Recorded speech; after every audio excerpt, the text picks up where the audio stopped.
Cut చేయడానికి second part చూసాం. Second part అక్కడనే కోడిలు ఉంటాయి, కట్ చేస్తాం.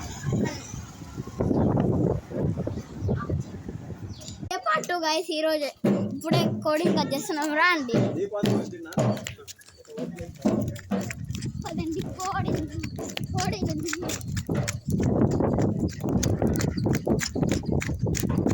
ఇదిగోండి కోడిని ఇదిగోండి గైస్, చూడండి.